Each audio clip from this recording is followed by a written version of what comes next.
Culture Crew, and welcome back for another exciting edition of Culture Kids Storytime.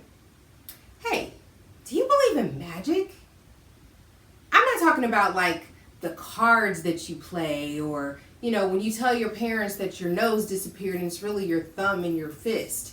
I'm talking about real magic. Do you believe in that stuff? I'm not talking about Harry Potter and the Sorcerer's Throne or Stone or whatever they call it. I'm talking about the magic that lives within you. Has anyone ever talked to you about that magic? So the story today that we're going to read is called The People Could Fly by Virginia Hamilton, illustrated by Leo and Diane Dillon. Now when I think of magic, I think of manifestation. Do you know what manifestation is? Manifestation is when you believe in your heart that something that you want so bad or something that you need so much, you believe that you can have it with every fiber of your being.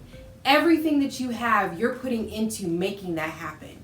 And when it comes true, you've manifested your reality.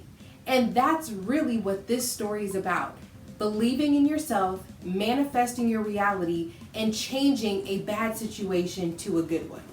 I think it's really important as kids that you guys understand you have the ability to change things around you. A lot of times kids feel powerless because they have to do what adults say, but you have something called an imagination. Your imagination allows you to think of situations or things that you really want to happen, and you can make that happen. So with this story, I want you to start thinking about all of the things that you want to manifest and write those down. Whether it's be the best ball player in school, be a world famous singer, whatever that case might be, I want you to think about that as you're listening to this story. I want you to manifest your reality. Manifest the things that you want to see happen for yourself because you are in control of your own destiny. So with that being said, let's check out this amazing story where we're going to see how our ancestors were able to use manifestation to get to where they needed to be. Let's check it out, guys.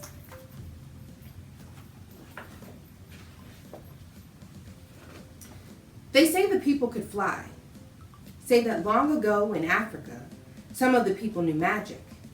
And they would walk up on the air and like climbing up on a gate. And they flew like blackbirds over the fields, black, shiny wings flapping against the blue up there. Then many of the people were captured for slavery. The ones that could fly shed their wings. They couldn't take their wings across the water on the slave ships. Too crowded, don't you know? The folks were full of misery then, got sick with the up and down of the sea.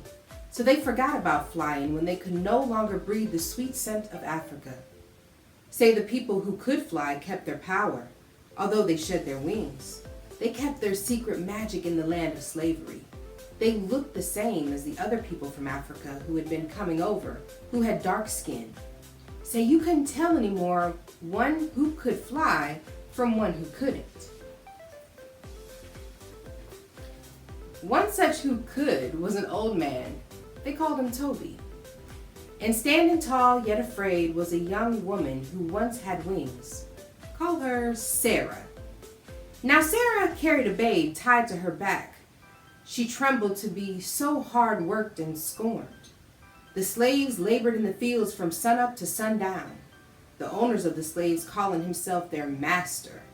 Say he was a hard lump of clay, a hard glinty coal, a hard rock pile, wouldn't be moved. His overseer on horseback pointed out the slaves who were slowing down. So the one called driver cracked his whip over the slow ones to make them move faster. That whip was a slice open cut of pain. So they did move faster. They had to. Sarah hoed and chopped the row as the babe on her back slept. Say the child grew hungry. That babe started up bawling too loud. Sarah couldn't stop to feed it, couldn't stop to soothe and quiet it down. She let it cry. She didn't want to. She had no heart to croon to it. "Keep that thing quiet," called the overseer. He pointed his finger at the babe. The woman scrunched low. The driver cracked his whip across the babe anyhow, and the babe hollered like any hurt child, and the woman fell to the earth. The old man that was there, Toby, came and helped her to her feet. "I must go soon," she told him. "Soon," he said. Sarah couldn't stand up straight any longer. She was too weak. The sun burned her face, and the babe cried and cried. "Pity me, oh pity me," say it sounded like. Sarah was so sad and starving she sat down in the road. "Get up, you old black cow," called the overseer. He pointed his hand and the driver's whip snarled around Sarah's legs. Her sack dress tore into rags. Her legs bled onto the earth and she couldn't get up. Toby was there, where there was no one to help her and the babe. "Now, before it's too late," panted Sarah. "Now, father." "Yes, daughter, the time is come," Toby answered. "Go as you know how to go." He raised his arms, holding them out to her. "Kum yale, kum buba tambe." The more magic words said so quickly they sounded like whispers and sighs. The young woman lifted one foot on the air, then the other. She flew clumsily at first with the child now held tightly in her arms. Then she felt the magic, the African mystery. Say she rose just as free as a bird, as light as a feather. The overseer rode after her hollering, but Sarah flew over the fences. She flew over the woods. Tall trees could not snag her, nor could the overseer. She flew like an eagle now until she was gone from sight. No one dared speak about it, couldn't believe it, but it was because they that was there saw that it was. Say the next day was dead hot in the fields. A young man, slave, fell from the heat. The driver come and whipped him. Toby come over and spoke words to the fallen one. The words of ancient Africa once heard are never remembered completely. The young man forgot them as soon as he heard them. They went away inside of him. He got up and rolled over in the air, and he rode it a while, and he flew away. Another and another fell from the heat, and Toby was there. He cried out to the fallen and reached his arms out to them. "Kum kunke yale, kum timbai." Whispers and sighs, and they too rose on the air. They rode the hot breezes. The ones flying were black and shining sticks, wheeling above the head of the overseers. They crossed the roads, the fields, the fences, the streams, and were away. "Seize the old man!" cried the overseer. "I heard him say the magic word. Seize him!" The one calling himself master come running. The driver got his whip ready to curl around old Toby and tie him up. The slave owner took his hip gun from its place. He meant to kill old black Toby. But Toby just laughed. Say he threw back his head and said, "Don't you know who I am? Don't you know some of us in this field?" He said it to their faces. "We are the ones who fly." And he sighed the ancient words that were a dark promise. He said them all around to the others in the field under the wood. "Buba yale, boomba tambe." There was a great outcrying. The bent backs straightened up. Old and young who were called slaves and could fly joined hands. Say like they would ring sing, but they didn't shuffle in a circle. They didn't sing. They rose on the air. They flew in a flock that was black against the heavenly blue. Black crows or black shadows, it didn't matter. They went so high, way above the plantation, way over the slavery land. Say they flew away to freedom. And the old man, old Toby, flew behind them, taking care of them.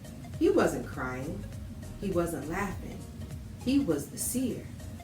His gaze fell on the plantation where the slaves who could not fly waited. Take us with you! Their looks spoke it, but they were afraid to shout it. Toby couldn't take them with him, hadn't the time to teach them to fly. They must wait for the chance to run. Goodbye, the old man Toby spoke to them, poor souls, and he was flying gone. So they say, the overseer told it, the one called Master said it was a lie, a trick of the light. The driver kept his mouth shut. The slaves who could not fly told about the people who could fly to their children. When they were free, when they sat close before the fire in the free land, they told it. They did so love firelight and freedom, and tell it. They say that the children of the ones who could not fly told their children, and now me, I have told it to you.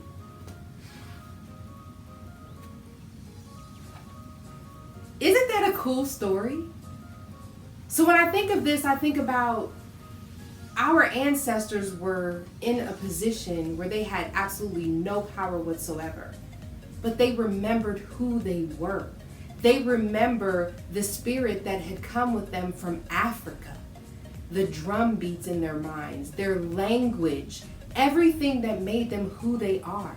And that's why it is so important for you to understand who you are, what your culture is, and why you are who you are. So stories like this help you to understand you have magic within you. You can unlock that magic and be whatever it is that you want to be, because that is what resides or lives in your DNA. Your DNA is all of the copies of information that your mother gave you, your father gave you, your grandparents gave you, old aunts and uncles. All of the knowledge is passed from generation to generation, and it lives in you. So when they were talking about these people in this story being able to fly away, it was because that knowledge or that wisdom that was passed on from the ancients lived in them, and once they heard those special words, it ignited their memory. So they could remember who they were, and they could then fly away to freedom. They were no longer slaves because they knew what they needed to do to get away and change their destiny.